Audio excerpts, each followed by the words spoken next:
Howdy, y'all. Welcome to the Registered Ranching Podcast, where cows, humor, and a little bit of cowboy wisdom collide. I'm Tucker Brown, sharing stories from the ranch and a TikTok every now and then. We're here to keep the ranch in the family and the family in the ranch. So, let's saddle up.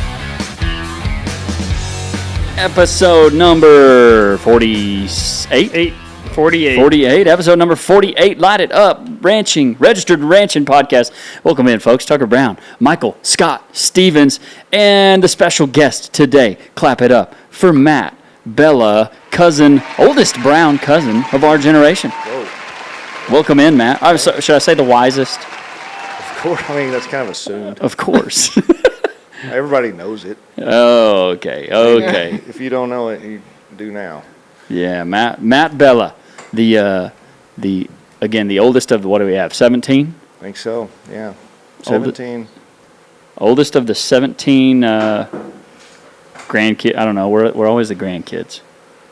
We're Rob and Peggy's grandkids. Yeah. That's what we are.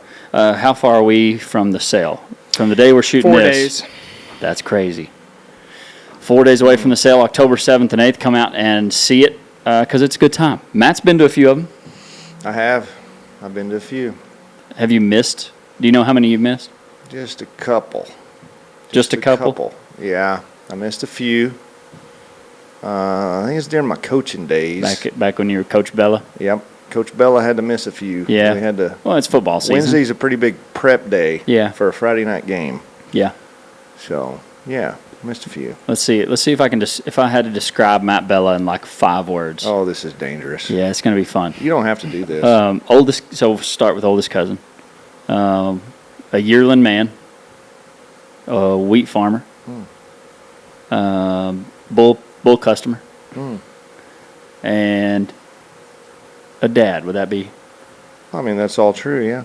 fair enough? I think that's fair, yeah. Cowboy. Should cowboy be in there? Oh, yeah, by Cowboy. golly, don't leave that out. Yeah. You didn't want to wear your dirty hat in today or what? I went and took a shower. I smelled my hat, smelled myself. I thought, you know what? I'm going to shower. up. It's just... That is one of my favorite, believe it or not, people hate on me on social media. Come You'd on, never guys. believe it. Tucker's a nice guy. Come on. But one of my favorite things that they hate on is like, your shirt's too clean to be a real cowboy. Well, if you want to see some dirty laundry, there's some evidence. Yeah. I'm just like, I'm sorry I washed my clothes. Yeah. No. Me washes my clothes. You hates me. Yeah. No, we work in dirt. And there's plenty of grease. Yeah. There's plenty of other dirty things that get on you. Of course. And they stay with you all day long. And, The deal is that I don't necessarily smell it, but whenever I walk in the door, I am told at home. Whenever I walk in the door at home, I am told well, that it's funny we're that talking I about smell. this because last night I come in and like, depending on the day, you can get a good 2-3 days out of a pair of jeans. Yeah. But some days are pretty bad and you're like, I'm not putting those back on. Right. And so I kind of got this real bad dirt. There's a dirty pile and then there's like the bad pile. Oh, okay. And I was like, Michelle, you mean to put these in the bad pile? She said, I don't know what I'm doing with all those just yet. I think I'm going to take them out and pressure wash them. So she pressure washed them. Nice. Before she put them in the washing machine. So it was pretty bad. That is pretty bad. It's pretty Dang. bad. Yeah. Pressure wash. Pressure wash. You're a real cowboy. You can do a lot with a pressure washer. Yeah. Yeah. Pretty cool tool. You can do a whole lot. We're cleaning the trucks yesterday and today. Do you clean trucks? I didn't know you. No, Are you supposed to? For our the outside. I always go back and forth with my parents for this. Like, should we nice, tidy, super clean our trucks before the sale? I mean, it's a good idea. I don't want them looking bad. No. But should it look like they just went through the master wash in Graham? Whatever. People are going to come to their own conclusions. Either way. Whatever. That's true. And we should probably clean our trucks more often. Yeah, I mean, you're not wrong. But it's just dirty. Yeah. It's just The what we work do. rig.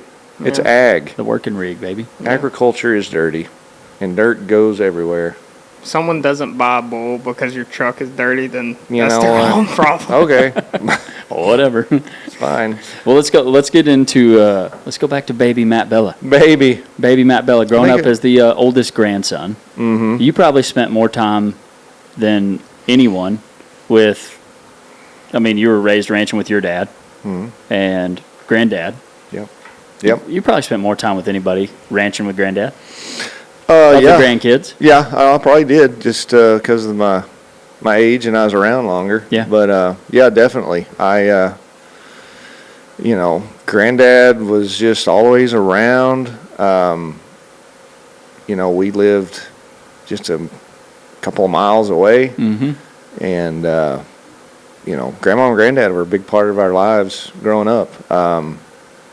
Lots of time spent with Granddad, doing lots of things. Thing about Granddad, whenever Granddad pulled up, it was, it was kind of like, do we run and go hide?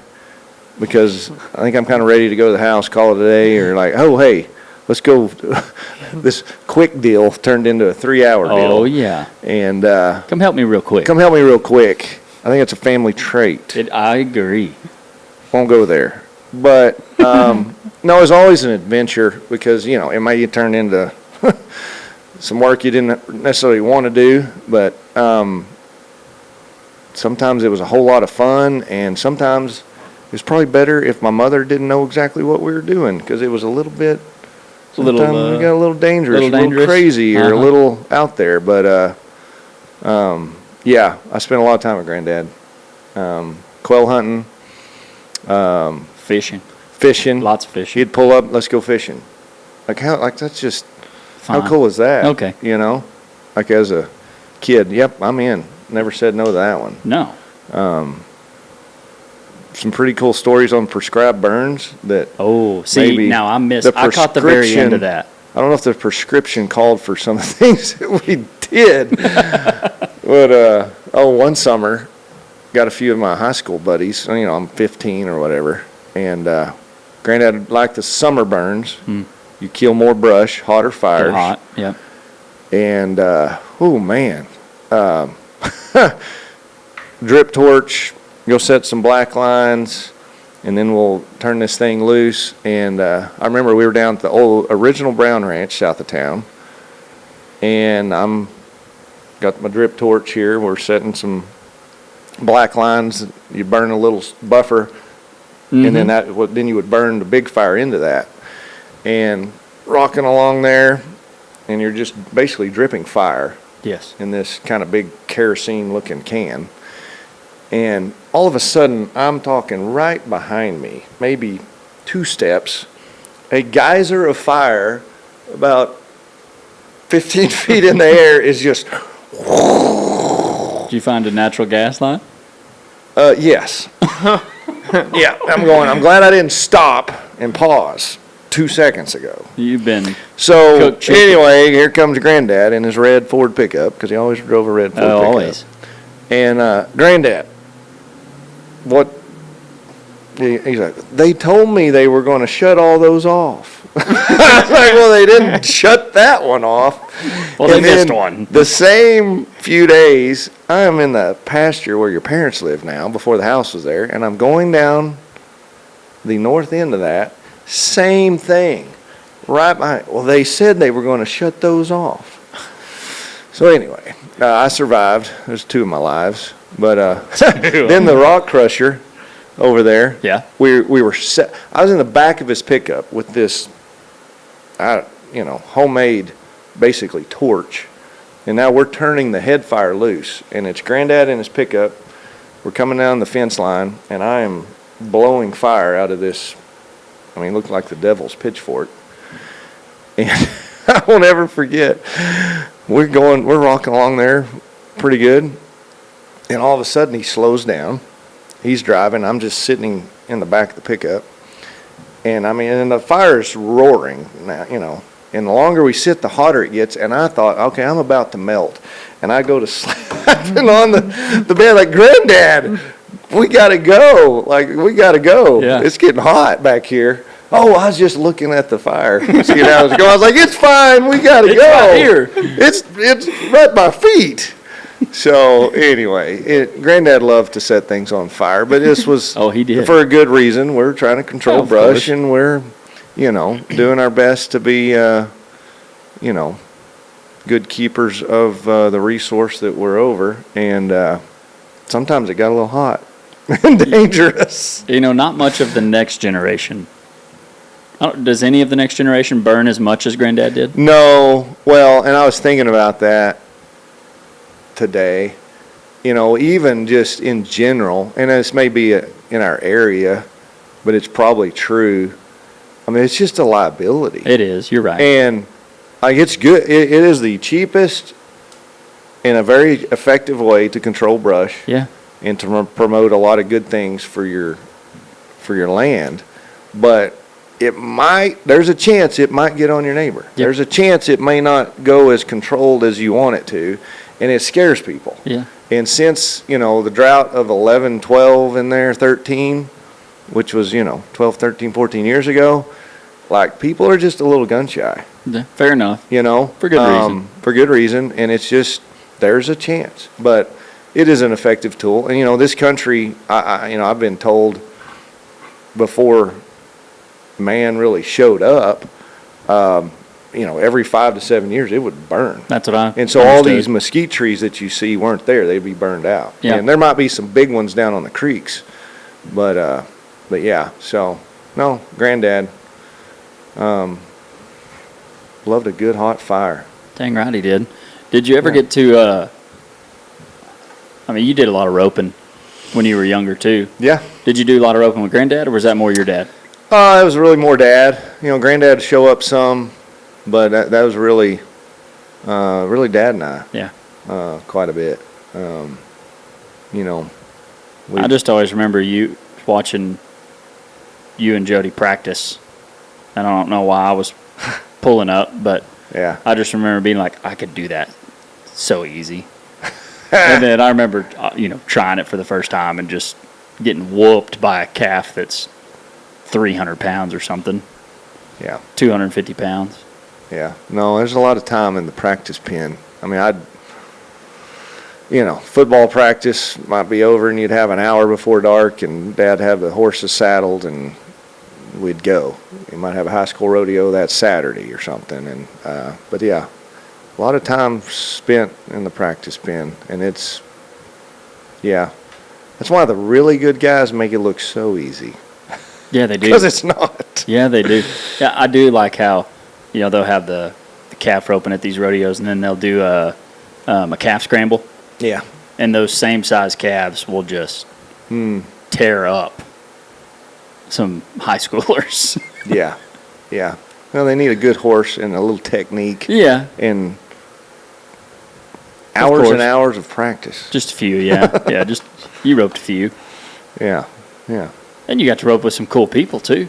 Oh, yeah. Absolutely. It was a fun time.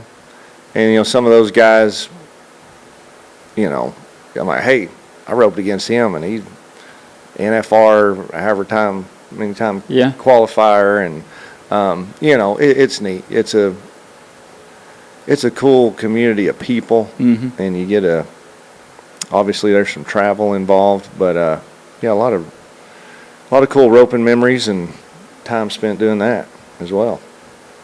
So well, what do you remember about those early sales? From what it is, from what it is today. Yeah. I mean, I know it's different. It is different. We ran all the bulls through the ring, and that was that there was a lot of people keeping the sale going because you literally had to take them through the ring. Yeah. I remember Grandmom had there's like the sale tickets, and I'd run them over there from the block to the office, lot numbers, and this is what they sold for and stuff. And it was just the stack of tickets, and they had them on this little cable, and I'd take them and I'd run the tickets. Yeah, and I remember it was hot. It was a little dusty. We're under that red barn. Under the barn, but you're kind of covered, kind of not. Yeah. the funny story on that red barn, the first sale, like they finished welding that up the night before the sale.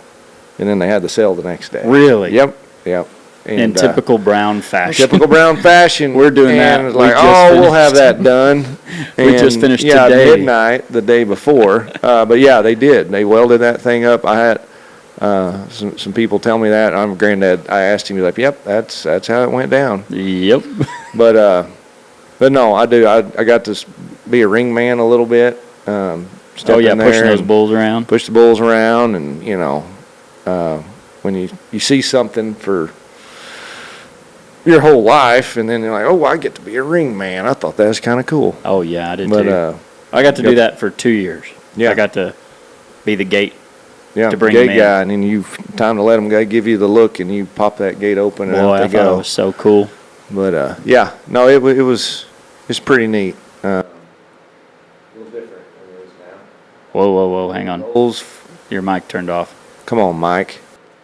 Because you got the mute button on over there? I don't know why I did it, but Uh-oh. We have some technical difficulties. try it now. Breaker 19. Mic check. No, we're good. All right. We're good. But so a lot more people. Yeah, a lot more people. Yeah, a lot more people, but that's A lot more people to make it work.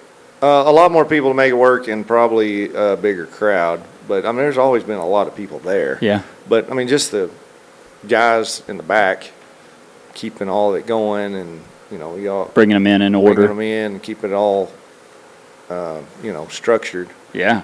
But just all of the people in general, Grandma and Granddad, it fascinates me. I'm really if I see somebody, I'm a face guy. Like I see your face, I know who that is. Yeah. I might not remember your name real good. Yes. But I know the face.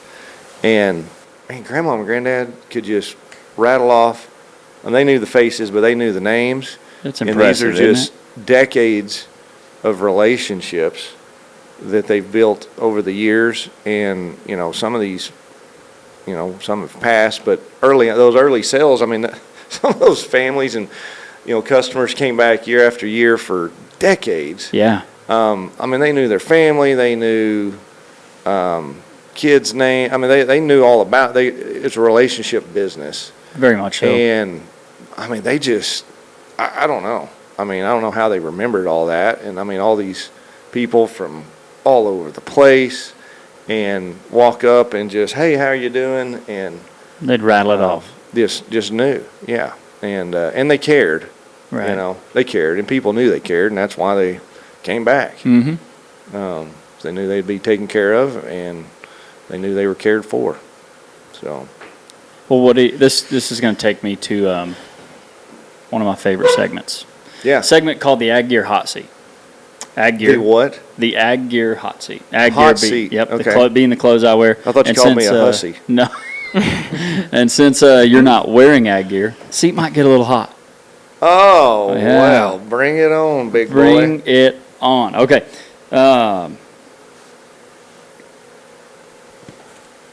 Let's see. I got to pull these up here. It's a little hard right now. The seat's kind of hard. Seat's hard. Well, here we go. It's got to get a hot. metal chair. Man, the elderly cousin. Yeah, I mean, a little Fire. cushion or something. I mean, come on, Michael. What is your? Yeah, come on, Mike. What's your favorite cowboy snack to go? Beef jerky's kind of hard to beat. Beef jerky. Wouldn't you say? Oh, Yeah. I agree. Yeah. I agree. Is that your tractor snack too? It goes everywhere. Yeah. Everywhere with you. Yeah. Okay. Who wins in a branding pen race? You or me? That's kind of Don't obvious. laugh. I mean, you're asking that question? Duh. Not Tucker. One piece of cattle gear you wouldn't live without. Cattle gear, like. I mean, ranching gear. Oh, Anything man. you're doing with cattle. I don't know what people did before they had fence stretchers and Texas fence fixers. Yeah. Like, it was just harder. Had to be. And there's To stretch always that wire. man, yeah, to really get it tight. Mm-hmm. And sometimes to open wire gates that are a little too tight. Right. Yeah, Gotta have that little cheater pipe. yeah. And there's no cheater pipe. But yeah, the old fence stretcher, you can't be too far away from that one. If we had a ranch family draft, what pick would you be? It's kind of an obvious question or answer. I mean, why are you even asking that? Does the age... I've been the favorite grandchild since I was born. I'm just saying, still here. Does your... Have you aged out of that? No. I think I've climbed. Oh, your climbed age my has value. climbed you? Yeah. I was, draft number 1, and now I'm like, I mean, if you could, I'd be probably like draft 2 and 3, too. Mm-hmm. Mm-hmm. Mm-hmm. Who is harder to manage, high school athletes or a bunch of yearlings? Ooh, Man, that's a good one. I think the yearlings are harder. Yearlings are harder. Yeah. Yeah. I felt like I had more control over high school athletes, which is saying something. Yeah. Yeah. Yeah, it is. Yeah. Yeah. Favorite motivational saying you used as a coach? Oh, man. So it's funny. Yeah, I didn't know you were going to ask that.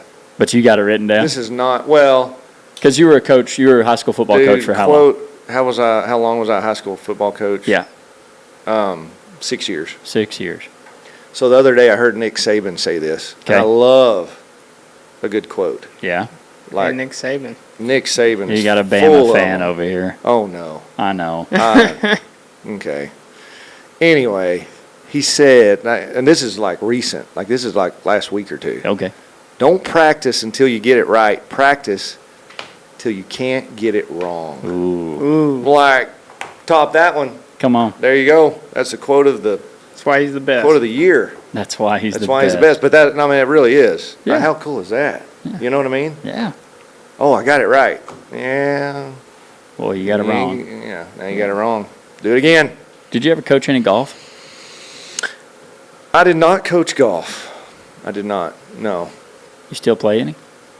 Not very often. I would like to play more golf. We ought to be in My oldest son, he plays quite a bit of golf. I'm going to need you on the Kind of next envious. Throck Scramble. Uh-oh. I mean, okay. Well, In the next how's your golf tournament. game? Well, that's not important, Matt. Well, we're kind of playing to win. Shot my so- first 79 the other day. Whoa. It's better than mine, I can You tell you playing that. from the Reds? From the No, ladies? it was whites and blues, Yeah, okay. but I didn't practice enough till I got it wrong, so I shot an 86. Well, we need to get back the out other and day. practice. I know, we need right? blisters on those hands. Yes, sir. And Yes, let's sir. go. Yes, sir. I'll think about it. Bat wing. What was the question that you had? Bat wings or shotguns? Yeah, bat wings or shotguns. I'm kind of a shotgun guy. I'll trip over any extra stuff, Uh huh. you know. Yeah. Ranch rodeo or rodeo? Ooh, Yeah, it depends on the day. Okay. Depends on the day. I got one. Oh, Would you rather give up coffee for a whole year or beef for a week? man, that's like you got to think about that one. You know, I like some good, chicken cooked right. I got that on I recording. wasn't ever like a big coffee guy, but I drink a cup of coffee in the morning. A cup. A cup. That's it. If I go 2 cups, it's not very often. Anything over that, and you probably think I'm on, So no beef? speed. Well, it sounds really un-cowboy to say, well, I could go without beef for a week. I mean, I guess I could, but boy, that's a good one. I don't know. I'd pick the coffee. The coffee, I don't know. You just have an energy drink. I think I need the coffee. I think I need the coffee. Okay. It's a week. You do anything It's just for a week. You can do it, yeah. right? Yeah, it's just a week. It's a week. Yeah. It's a week. Yeah. That Okay. ribeye There tastes you go. great. There you go. Tear me apart on Facebook. Isn't that what they do? Yeah, they do. Take that and Run with it. run with it. Last question. Best lesson that cattle have taught you? Yeah, it's You're hot seat, isn't it? Not as smart as you think you are. Yeah, they humble you. About when you think you got it figured out. Nope. Mm-mm. No, you don't. No, you don't. You really don't. Mm. You don't. We're always learning, and That's the thing that scares me, actually. You live long enough, and when I don't know what I don't know. Yeah. Ooh, like that's when it really gets you. Mm-hmm. I just don't know what I don't know. And, cattle, there's I feel like especially in the yearlings. There's a lot of things. The yearling deal that'll humble you fast. Things are rocking along. Everything is wonderful. And then the next day, it's not. And so, it's not for everyone. No. Well, welcome out of the hot seat. You did good. Oh, you can breathe easy. Go to yeah. Ag Gear. Go online. Let's go to go. Ag Gear store and use discount code Tucker Brown. Get Maybe 15% off. Tucker could give me a shirt. Yeah, Mike, get on Right? that. I mean, Get on that, Mike. Yes, sir. Boss talking all man. about these Ag Gear shirts. And probably a large. Oh, okay. Yeah, I'll write it down. Yeah, Large. write that down. Okay. large. We'll see what we can Large for Matt. do. Large for Matt. Now, let's get into the yearling deal. We hadn't talked about that much. Oh, yeah, let's do it. I mean, you and Jody and your family's kind of been the yearling guys. Yeah. Yep. You've been the yearling guys Yep. of the fam, huh? Yeah. We're the only stupid, crazy ones of the family. Is that what you're it is? saying?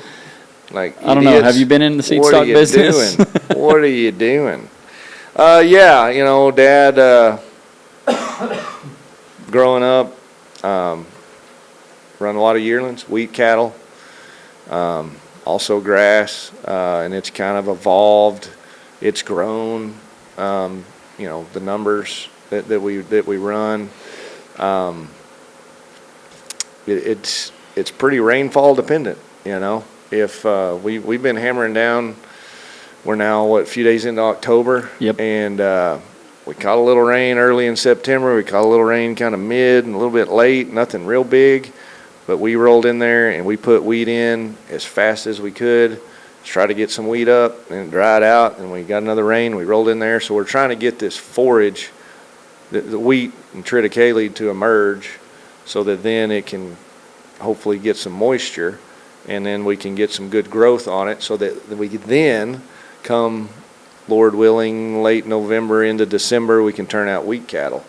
We can turn out yearlings to gain, on this winter forage. If it doesn't rain, the wheat may not come up very early.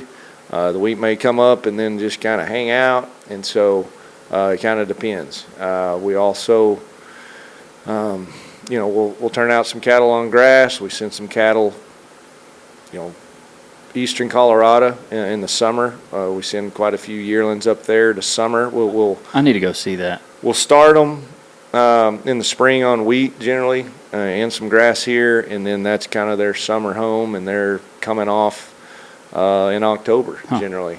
And kind of just depends on the year, but yeah, it's kind of a puzzle that you just are constantly trying to put the pieces together and match up your stocking rate with what kind of forage you have, and to utilize it as best as you can. And then you've got, cattle market that, it's a margin business. You're going to buy an animal, and you're going to run this animal. You're going to have inputs, and then at some point you're going to sell this animal to the feedlot, or you're going to feed it through the feedlot and sell as a fat steer. And you've got to keep them alive, and they've got to gain. And I wish it was that simple, but there's just a lot of factors. Does sound simple. It sounds very simple, but there's a lot of things that don't always go like you want them to. And then, is it going to rain or not? If you wait around and, it went to raining and, the wheat's good, that's when everybody else wants some yearlings too. And so it's just, it's a good deal. That's the main thing our time and energy is spent on. And it's a lot of work. Yeah. It's a lot of work when we buy a lot of lightweight calves, a lot of, 400-pound calves, and it's just, getting them weaned, and they come off of their mama, and it's a little stressful. And in the fall, that is generally when you'll have more health issues. And, you got to check them every day. And if there's one a little sick, you're going to have to doctor it. And so it's a lot, but that's what we do, and that's like Where are you mostly buying calves from, or is it kind of all over? We buy a lot of southeastern calves. Huh. We buy a lot of calves out of Alabama. Alabama. There you go, Michael Scott. Are they considered high risk? They are very much so considered high risk. And, that the background of that and the reason back in the drought, I mean, growing up and for a long time, Jody would buy natives, Texas, maybe some Oklahoma calves, and they generally weren't too far from here. And so that's a little smaller risk. They don't have to travel as far to get here. And, honestly, the odds of them having some vaccines to keep them from having some health issues are a little higher. And when you're buying some cell barn calves and we assume that they've never had a shot. Mm-hmm. You just, because you don't know. We don't know. We're not buying them off. Most of these are not off a ranch where we know their program. And so, you put an order in and you're buying a certain size, steers, heifers, or they may be bulls that they're going to have to be castrated, at some point. And so it's just a lot of stress on that animal. That's just part of it. And we get them here, we process them, they get all their vaccinations, they get dewormed, and then we just try to give them the healthiest, the best chance to do well. This time of year they'll come into our grow yard on a good ration, and then in a perfect world, if we could turn them out on a nice field of wheat, that is when we generally get along the best. It's just hard to beat just a nice lush wheat field. Rather than background them in the pen? In a pen, we got a ration that is giving them everything they need. Mm-hmm. But just when they're kind of in their natural state and the way, God kind of intended it, it just tends to go better. Yeah. But in October, there's not any wheat. Nope. And even the grass, it's a little dry right now. The grass is a little dry. So you just for the first time this year, basically. For the first time this year, and there's a lot of grass. Yeah. It's just a little dry. So a lot of things you just can't control, and you do the best you can, and you try to manage, and you try to plan, and it's just always, those puzzle pieces are always shifting a little bit. So, but it's not boring. Yeah, it'd be different with every truckload, probably. Every truckload is a little different. Yep, it is. How many guys you have hired to help you do that? Yeah, we've got 1, 2, 3, 4, 5, sometimes 6 kind of in and out, plus Dad and I. So, this time of year, pretty well like September through May, which doesn't leave a whole lot left on the calendar. Summer tends to slow down a little bit, but we're getting cattle ready for wheat that we have, and then we have wheat, and we're going to graze out quite a bit of wheat in the spring, and you can run quite a few more numbers in the spring versus the winter on that wheat, and then we're getting cattle ready to send to summer grass, and so it just never really slows down. It's just pretty constant.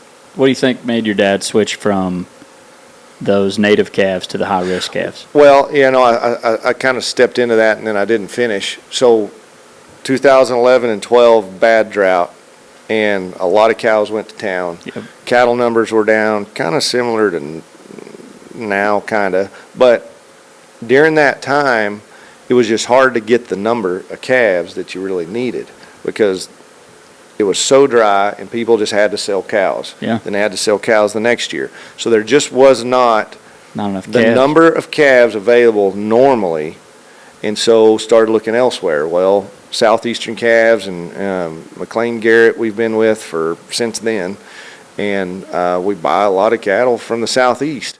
They're going to be a little higher risk, but there's a lot of cattle in that part of the world. There's a bunch. There's a lot of cattle. When you can put a cow on 2 acres versus a cow on 20, 30 acres here and 50, 60 acres elsewhere. There's a lot of cattle down there. And so we're able, in a short amount of time, we can get a lot of calves bought. Like, okay, hey, we may get 3, 4, 5 truckloads a week. I mean, there's 125 on a truckload, and we can get those numbers pretty quick. And so worked with some we get some cattle out of Oklahoma, Pokey, Varner, do some business there too, and pretty similar. That's kind of eastern Oklahoma, into Arkansas. And I mean, we can get the numbers of calves we need pretty quick. And we know, we've got a pretty specific, call it the buy. I mean, they're number ones. They're English, very English, black, some reds, and just a sprinkling of some Charolais crosses in there. But they're the kind of cattle that feed well and do well for the feedlots, and that's kind of our customers. That's where they're going to go. Yeah. After we get them through this point. So yeah, that's kind of that's the story on that. So you're farming wheat, your background in yearlings, you're putting them out on, you're running them on wheat. Yep.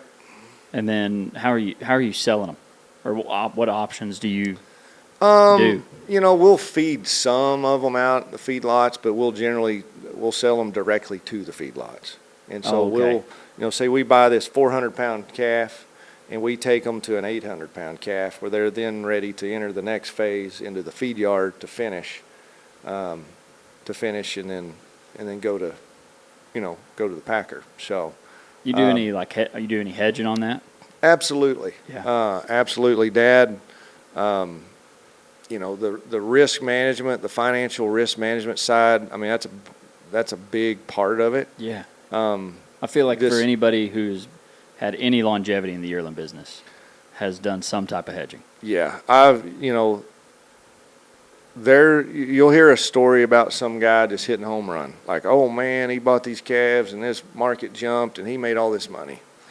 But for every one of those stories, there's about 10 of the guy who it went the other way. He bought these calves and the market switched, and like just the amount of money, the dollars, it's, and this market is so high right now, it's scary. Yeah. It's really scary. I mean, it scares me talking about it, because you hear about these nightmare stories of these guys, and they're good cattlemen.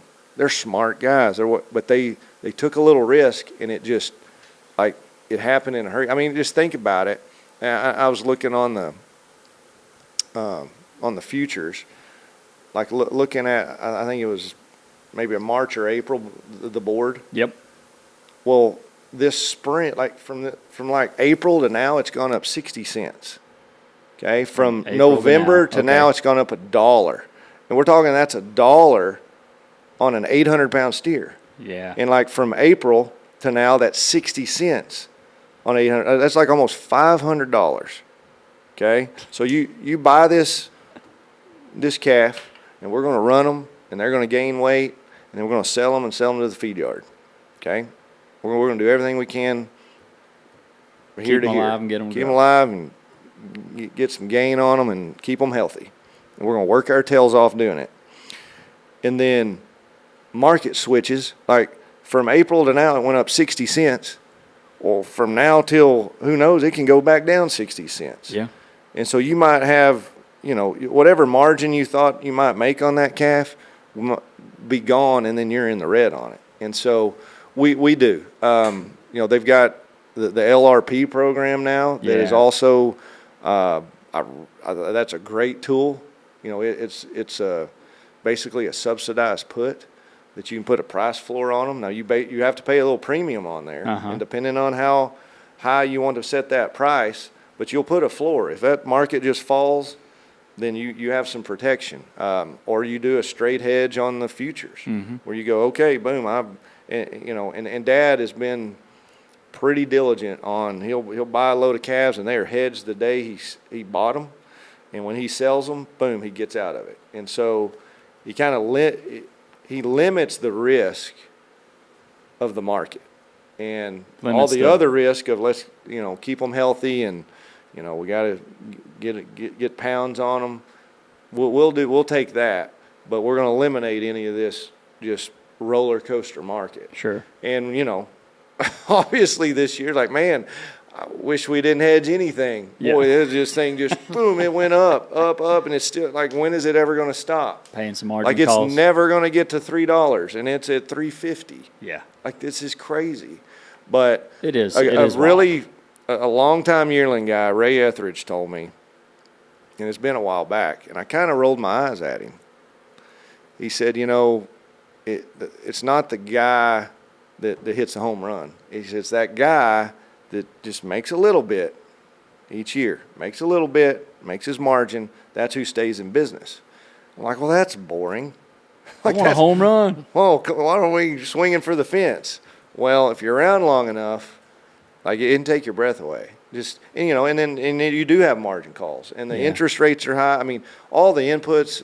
I mean, you go put diesel in that pickup, and just the cost of labor, the cost of everything's really high, and so there's just people, I don't know, the financial side of agriculture, of the yearling deal, yearling of the deal cattle especially. business, etc. I mean, it just takes a lot of money to operate, and in a hurry that it can go one way or the other, Right. and it's totally out of your control. They found a screw worm somewhere. They, whatever. Somebody in some foreign country said something, and it may not have anything to do with the cattle business, but it affects it. Yeah. And it may not be a supply-demand deal. So, yeah, risk management's huge. If you're going to be a yearling guy, you better seriously consider something to protect yourself. Seems like there's a lot of young cowboys that are in on the yearling labor force. Mm-hmm. Yeah. Because it seems like that's where there is the most roping, probably. Oh yeah, absolutely. The most roping, the most riding, most doctoring Yeah. would Yep. probably be in the yearling deal. Absolutely. Just, and especially in the winter, there's a lot of cattle turned out, a lot of calves turned out on wheat pasture, and so you got to ride through them. When there's one sick, when they're out in the pasture, you can't, depending on your setup. Correct, yeah. But most of the time, you're just going to have to go catch them. Mm-hmm. You're going to have to rope them, and you're going to have to treat them. You're going to have to doctor them outside. And so, it is, it's a lot of work. It's a lot of miles horseback, but it's also an opportunity for guys that, they can make some horses. They can put some miles on some horses, and it's a pretty good way to kind of start some rope horses and get a lot of time in there. And so, it's kind of, you go out there like, oh, it's kind of fun after the first few, and you're like, well, I got to, there's 10 more. It's kind of it kind of turns into work. But, it depends on the day. But, yeah, it's more of a young man's game. Mm-hmm. It is. Is that It's why you're in it? Well, I don't know. Define young. Hey, you said you were the number one draft pick. Yeah. Well, Tom Brady, what did he play till he's 43, 44? Yeah. You still got a few years. Oh, I got a few left in me. You got a few years left. Yeah, well, I'm going to keep my hat on. You said you're, in your 30s, right? With the Most hat on? people think I am in my 30s, I would say. Like low 30s. Oh. Yeah. Just the energy level Just I bring. turned 30 Like maybe just turned 30. Wouldn't you? I mean, people tell me with this. your hat They on, tell you too? that all the time. With my hat on. With my hat on. Cut the camera. Yeah, this brings me to one of my favorite segments. Oh, goodness. The Bedrock Tough Question. Oh. Welcome to the Bedrock Tough Question, brought to you by Bedrock Truck Beds. The toughest truck beds there are, and that's why we use them. Get one today and find out for yourself. And now back to the Bedrock Tough Question. All right, the Bedrock Tough Question. What is the toughest thing about being in the yearling business? And we might have just answered that, but... Oh, man, the toughest thing about being in the yearling business. Oh, man, I don't know. How long do we have? As long as you want. Like hours? Come on. It's just a lot of work. Like, it just is. Yeah. Like, it's just a lot of work. You're married to him. You're married to them, and, it is tough. Is it the time? Is that what you're saying? It's a big time. You're not gonna get them in and process them and put your brand on them and stick that ear tag in and kick them out and go. They're gonna do great. They're gonna gain 3 pounds a day. That's what I do. And I'm gonna make all this money. Yeah, no. That's what I do. That does happen. That does happen sometimes. But no, that's not. That's like fairy tale. Yeah. So it's a lot of work. And I mean, we move cattle around a lot. Just, I wish we were all under one fence, but we're real scattered. Sure. And so it's, hey, we've got more forage over here, and we move this, or we got to pull these off. It's time to let this wheat go to, maturity, or this, that, whatever. But it's just a lot of work. That's it. I don't know if that's the answer. No, I think that's a fair answer. Yeah. I think that's what gets a lot of people out of it. Yeah. Is the time they have to put in. And I would throw out the risk. Okay, And we've hit that pretty hard, but Yeah. it is risky, It's not. I would say the cow-calf deal is much less risky, and you got to get her bred, and she's got to do well, and you want that calf to gain, but there's fewer things that can go wrong in general. On that, I agree. On that side of things, and we've got some cow-calf herds and love it, and it's like kind of a breath of fresh air sometimes when you can go. You get to go relax a little bit. Go brand them. Well, this is great. Or it is just different, and depending on the setup and the operation, and there's some days I'm like, man, what are we doing? We'll just run us some cows. Yeah. But kind of hard to run cows when the wheat pasture is only available half of the year. What are you doing with the rest of the time? So wheat and yearlings go together. They do, especially around here. They sure do. Especially around here. Yep. I want to go. I need to see that Colorado country. Yeah. Lanham's seen it. You Yeah. get to go up there every year? No, not really. I mean, we ship them up there, and we've got some guys that take care of them, and we're kind of, I don't know. It's like we've got plenty going on down here, Yeah. and it's like they go on to that next phase, and Jody will definitely go up there a couple times, and I will not that often, but yeah, it's not a bad place to summer. Sounds like a pretty nice We've place. always like, man, we should just follow them up there and come back on, Labor Day. Yeah. So, going to swap it to, you also breed some heifers. Yes. Yeah. Yep. Sure And do. you've sold some commercial heifers through our sale. I mean, y'all were the first ones to ever do it, probably. Yeah. Yeah, we were. I mean, it wasn't that long ago. Yeah. It wasn't that long ago. Has it even been 10 years? Last year was 10 years. Was it? Okay. It was. So it's 14. Okay. I believe last year was 10 years. So this is the 11th. And I think, Donald, years back, that sold some, that had done it some. And, but anyway, yes, we have, I guess this is our 11th year. We really enjoy it.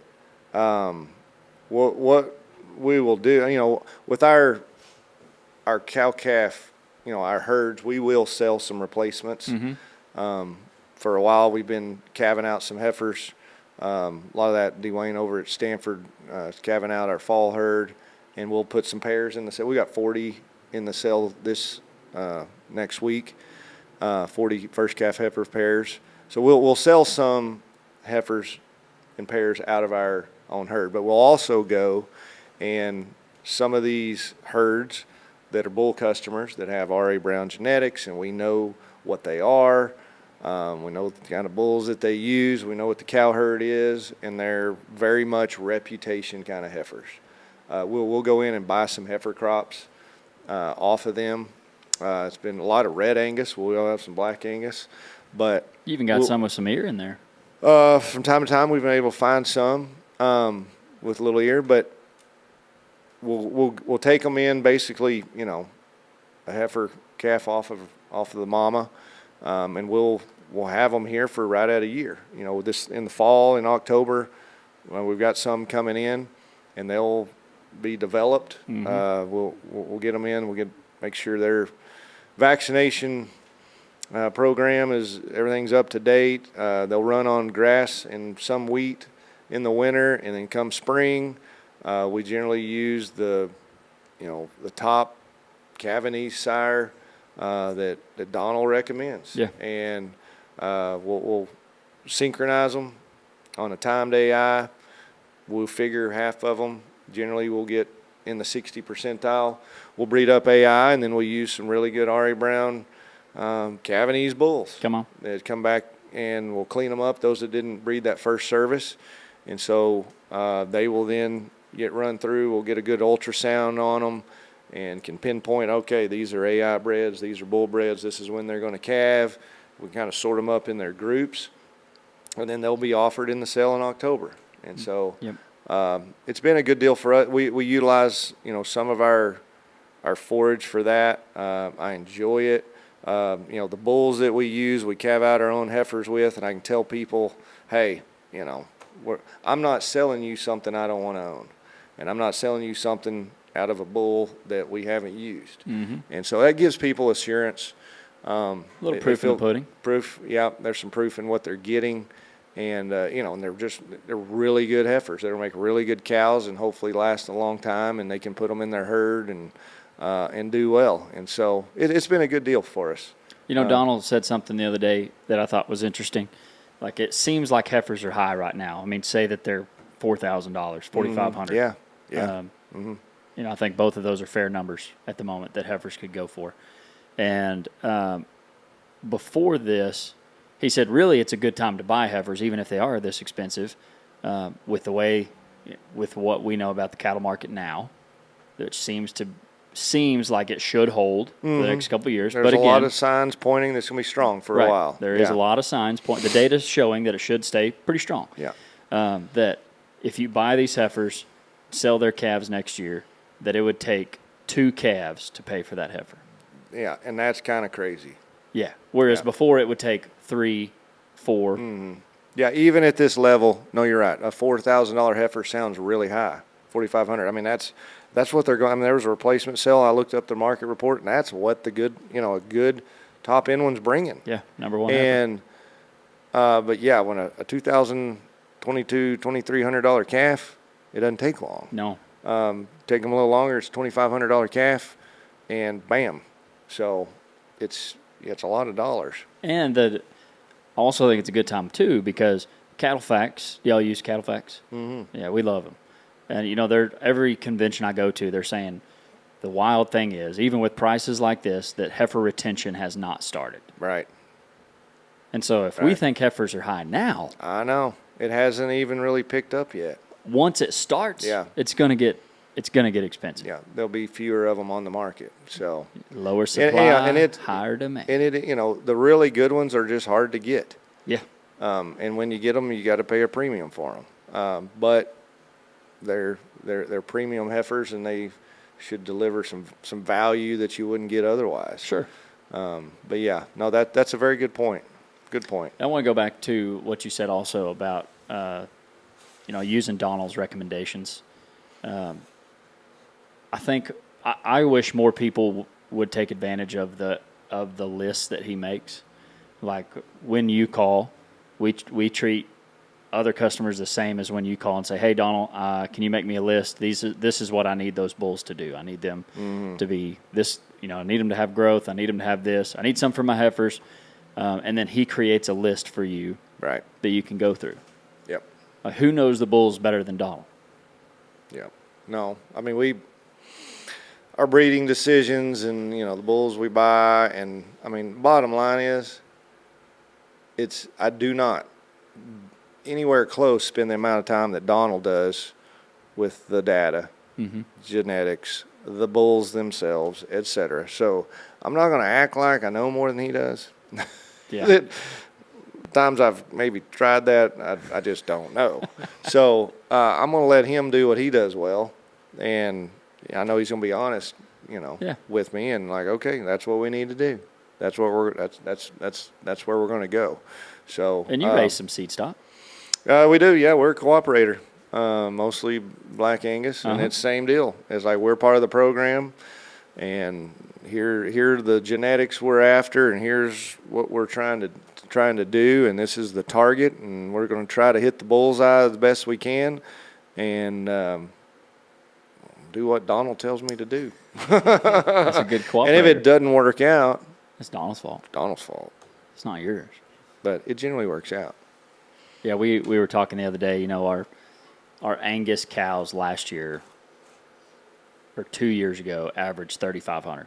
In the sale. Mm-hmm. If somebody bought one of those that had a bull calf in it and was going to sell it this year, yeah, that's pretty good return. They'd be paying for that cow. ROI and a little more. Yeah. Yeah. No, it is pretty remarkable. It's a good point. Do you have an idea of which, again, none of us knew this was going to happen. But no. If only we did, right? Right. Crystal ball. Yeah. What do you think the sale is going to average this year? Do you ever have an idea? What did it average last year? Last year it was really close to 10. It'll be on top of that. I mean, the Angus averaged 16, basically. But really? There were way more, crazy, huh? There were way more red Angus, and they averaged like 10.4. Maybe the average was a little over 10. Because then the semis averaged like 9.2. Yeah. I mean, I don't know, 12, 13. I don't know. That'd be crazy. It'll be north of 10. Yeah. It will not be lower than it was last year. And I mean, I throw it out. I mean, an 800-pound steer's worth $700-800 more than it was this time last year. Yeah. Like, that's crazy. Isn't it crazy? It's just crazy. So, who knows? I don't know. And we don't either. But we get that asked all the time. Like, hey, do you know what the starting bid's going to be? Well, and like the old, 5 times the price of a weaned steer calf. Yep, that's the rule of thumb. Well, 5 times 2,500 is 12.5, right? Sure. I don't know. It is. Yeah. No, it is. I mean, if a $2,500, I trust you. Steer, you're the oldest cousin. I trust you. It's 12.5. Okay. So if you go, when the weaned steer was 1,000, they averaged 5,000. Well, they're 2,500. They're going to average 12.5. So if that holds, that's where you are. I bet you're right. Who knows? I bet you're right. Maybe a little more, a little less, but it'll probably be close. Yeah. Probably be close. Kind of wild. Do y'all eat your own beef? We do. Yes. Yeah. Michelle showed Trevor how to cook a steak. My oldest is 14. And he just went to pulling ribeyes out of the freezer. Oh, hey. I went, that's not a freezer full of ribeyes, There's not that many in there.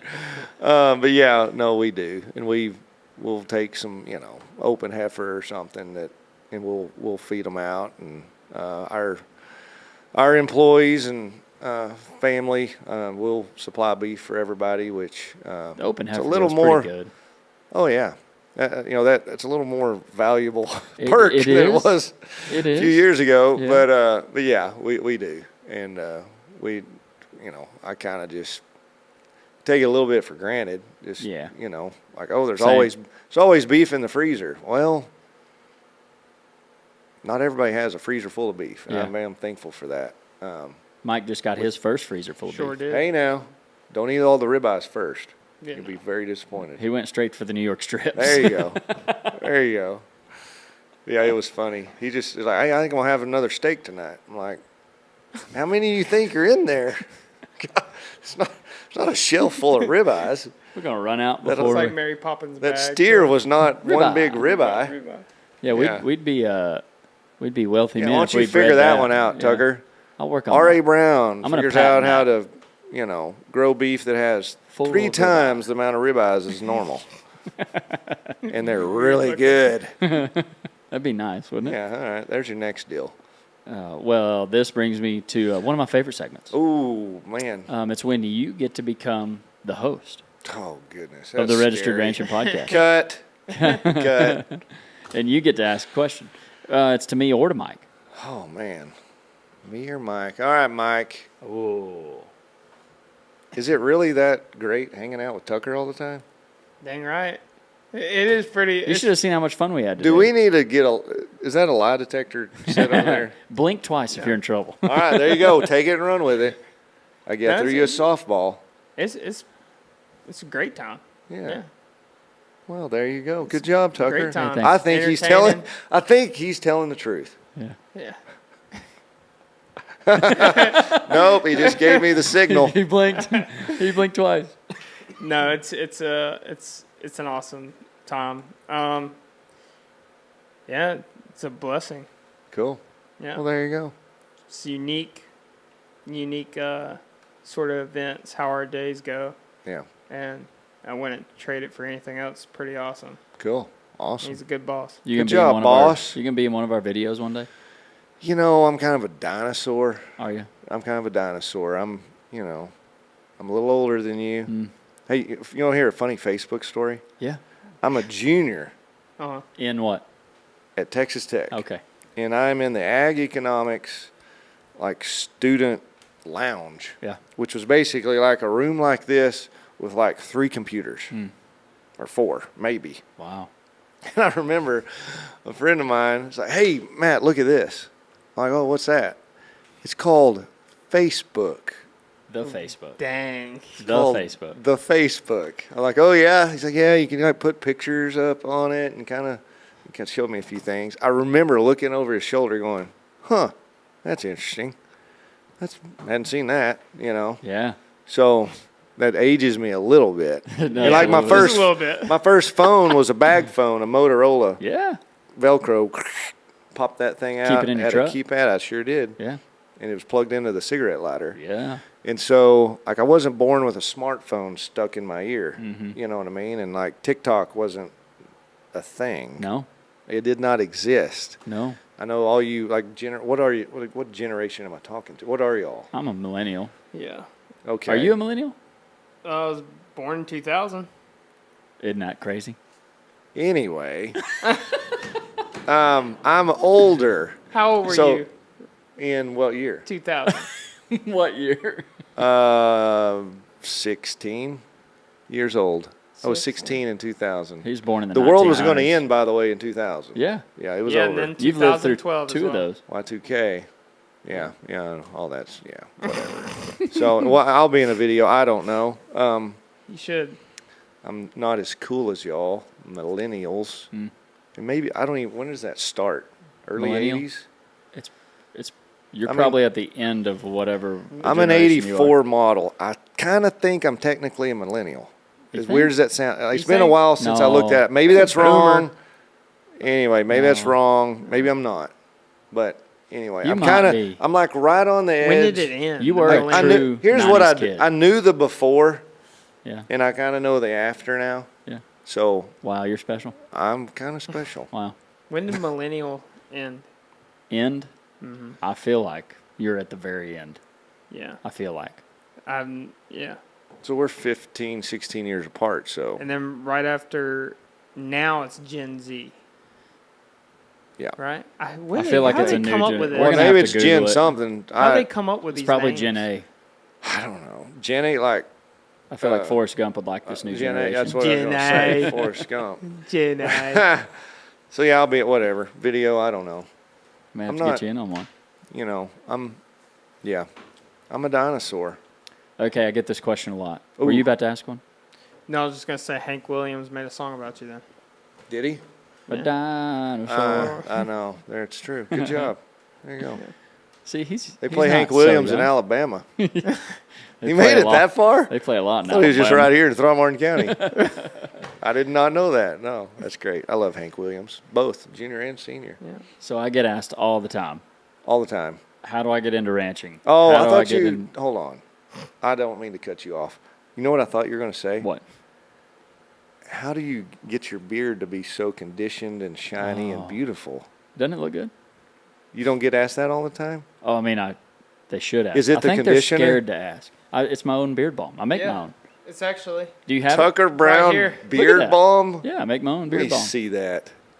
Oh, my It works, too. goodness. He didn't believe it. That's cedarwood. All right, there's your sales pitch. That was totally out of the blue. There it is. Did I get a cut of this? Yeah. You don't need it. beard balm sales are about to take off. They are. There it is. And That's I the had pitch like I a needed. 7-day beard because not All that I wanted organic. it. Let me see. No it. chemicals, Let me all organic. Smell that. Okay. I'm not a big beard guy or beard balm guy, so I'm just, it's not really in my wheelhouse. Sure. But it's a nice beard. I only do it because they made us shave in high school, and Oh, you're like retaliating I against think the, so. And then at TCU, I had to shave every day. Oh, so you're just like sticking it to them. And then I was like, never again, and I threw it away. But I think I'm going to be Ron Burgundy for. You could pull that You off. think? I mean, I am going to be. Hey, but Ron. doesn't it get a little hot? Like, it's like hot down here, like 8 No. months out of the year. Yeah, but I don't get. It's sunburn. just like- it keeps. It's like a long sleeve When shirt. I grow mine out, I start breaking out. I don't 'Cause the like sweat it. All the traps in it. grime and all the stuff Easy, you're gets in aging there. yourself. You're easy, grime. Matt. I'm trying to help you. You know what the bottom line is? Michelle does not like a beard. Okay, there you go. So, if your wife doesn't like the beard, you'd shave it off. Yeah, So, apparently, mine likes it. she doesn't mind it. Mine likes it. I guess when I want All to right. look younger, I can go there. Anyway, the question I get asked all the time, Not about the beard. not about the beard. How Sorry. It's a nice How- beard. What advice do you have for the younger generation, whatever Gen yeah. A or Gen Z that is, that wants to get into ranching? Okay. Because I feel like there's more of that generation that wants to get in Yeah. that has been separated from it. Mm-hmm. Didn't grow up in it. What suggestions do you have? Where do they start? Where do they go? Because they can't pull up to the sixes and get a camp job. Find somebody that you trust. Find somebody that's been around a while Yeah. and go hang out with them. Go find somebody that you respect, that you say, hey, that guy, that girl, whoever, I think they know what they're doing. And maybe they have a track record, or, somebody that grew up in it, or somebody that's been around the business for a while. And you got to understand, okay, I want to be a cowboy or rancher or whatever. Mm-hmm. Well, it's not like this is what that looks like. Yeah. Like it could be a lot of different things in different parts of the country. It looks different, and there's different types of operations. But find somebody that has a track record, that's been in business, that you think, knows what they're doing, and go knock on their door, say, hey, could I help you? Can I learn from you? Or, whatever you want to do, if ranching and that's what you want to do, or whatever it is, find somebody that's pretty good at it and go figure out what they're doing. It definitely is a somebody business. Yeah. Like it's a we And talked about it earlier. And it is a relationship business. It is, we still shake hands and go, okay, that's a deal. Mm-hmm. And it's good as gold. Yeah. And if it goes the other way, if somebody doesn't,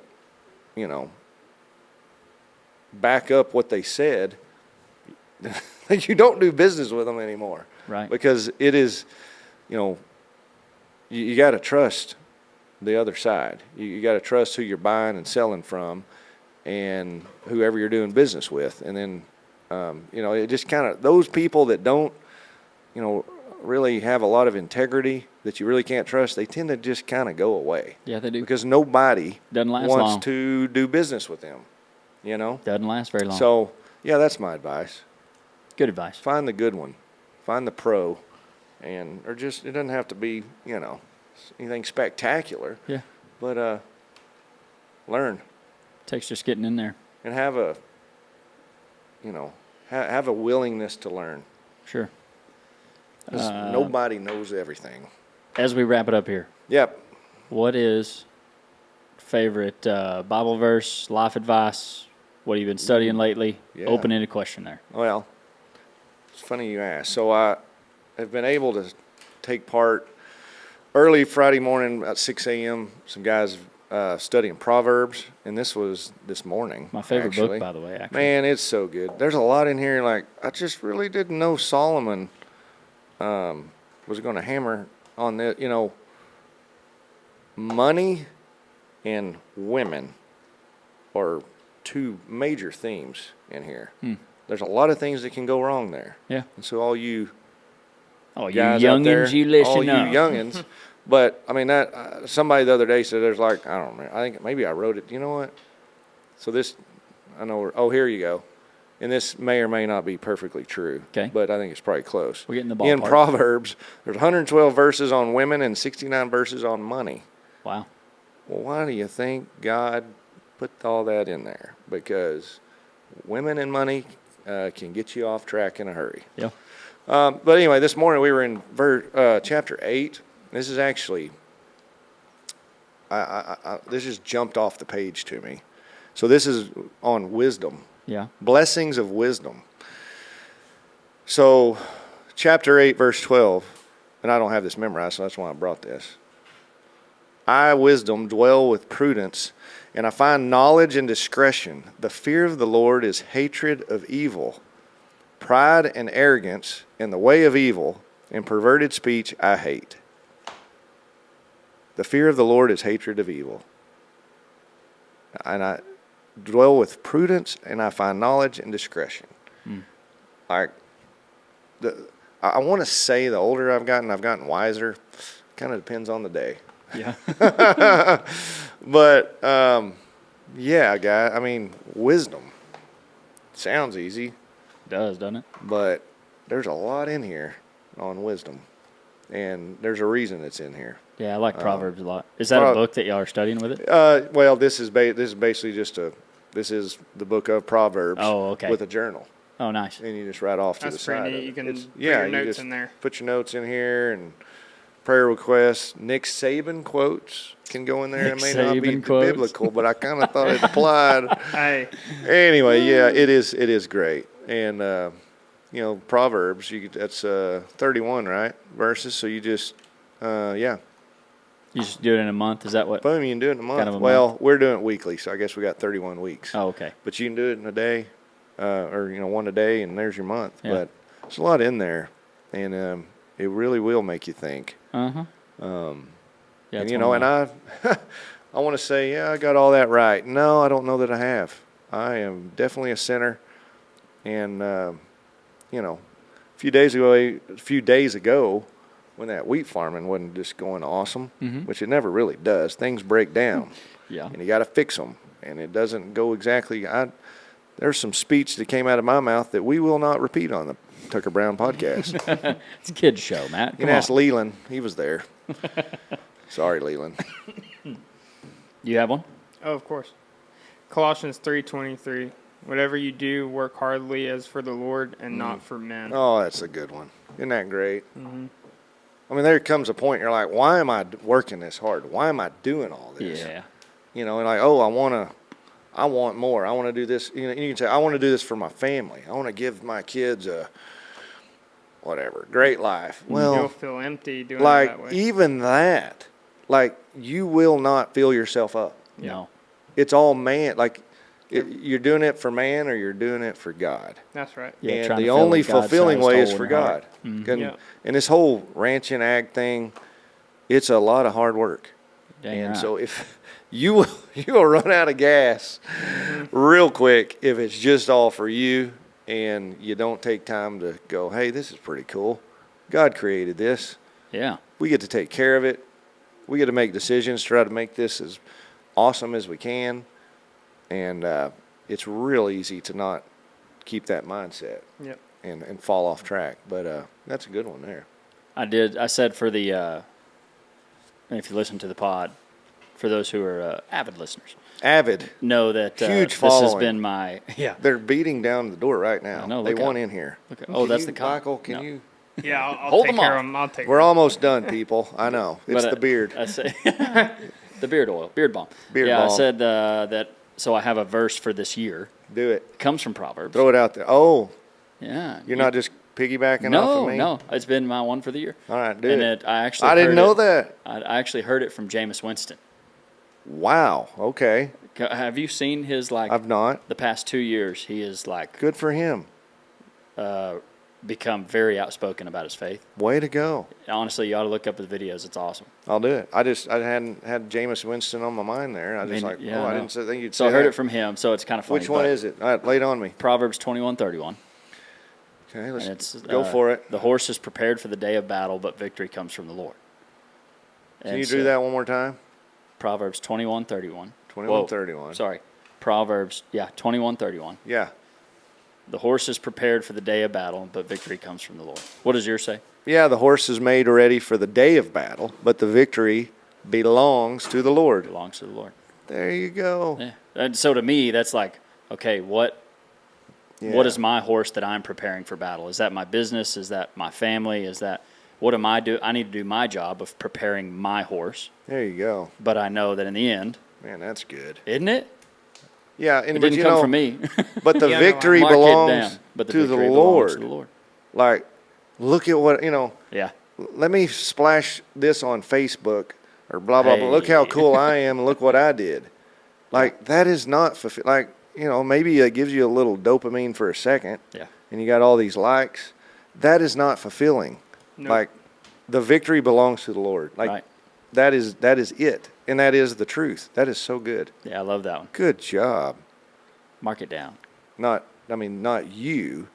These are the words of the Lord. Victory Good comes job, from the God, Lord. for Victory letting us know belongs about to all the this. Lord. Good job, Tucker, for reading it.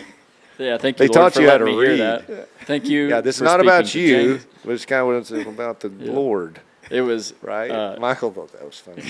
you just need to hang Michael around gets him. my humor. Tucker don't get it. Never has. I need It's to. coming along with age. So they asked Jameis Winston Go ahead. before he was about to play a game. They said, "Like, are you excited to play?" And he was like, "What did you tell your team before?" And the first thing he said was like, "Well, I'm excited to play today. Like, I get this blessing of playing this game I love, and horse is prepared for the day of battle, but victory belongs to the Lord." And that was it. And I was Bring like, it "Ooh, on. Way to go, ooh, Jameis. I like that. That's awesome. It is I pretty do good. too. Amps you up. But that's kind of, that's like your posture. Uh-huh. You know what I mean? Like, why am I doing this, and who am I doing it for? Mm-hmm. And it just changes everything. And listen, I don't have it figured out, but when I get it right, sometimes it feels so good. Right? And it's like the kid wants to make the dad proud. Yeah. Like, this is the ultimate, hey, Dad, look what I did it. Yeah. Like, my dad's proud that I did that. Yeah. And it's the way I did it. And when we won, like, you get all the glory. Uh-huh. So that's awesome. I put a little star by it. But you can tell all your friends. Yeah, I'll tell my friends. You can tell your friends. All three of them. No, maybe four. You just need a few good ones. True. Yeah. Small circle. Yeah. That's right. Small circle. Thanks for jumping in. Anything they need to know about Matt Bellah? Anything else? Not really. It's probably way too much already said. How long you think we've been going? Yeah, I don't know. The lights came on across the street, so it's dark now. Yeah. It's like midnight, Hour 20. past my bedtime. You going to be able to drive back? You need a place to stay? I might have to sleep on your couch. No, that's good. Mike, anything else? Not really. Stay yeah. tuned for episode 50. I don't know why it's I don't know Muted? why it's not connected. So we got to do it like this. Hey, it's all good. I don't know why it's not Bluetooth connected. This is a low-budget operation. It is right now. Time's a little tough. But you've been listening to the Registered Ranching Podcast. Thanks for tuning in, folks. Mr. Matt Bellah following in with us today. Thanks, Matt, again. Yeah, that was a good one. Hey, y'all make sure to hit the 5-star review. Helps us out a lot, get the podcast out. What else And, would it be? What else would it be? Yeah, get some merch online, registeredranching.com. We got to get you a cap. Beard balm. Got to get you a cap. You get the beard balm? Yeah, on there? well, no, not yet, but Oh, we're going to come get on. there. I know, we're going to get there. Yeah, he needs to make something before sale. There you go. Yeah. But until next time, folks, y'all remember, God bless. Y'all stay classy and ranch on them. Yep. Who's your favorite cousin and why is it me? I don't have to answer that question. I plead the fifth. What?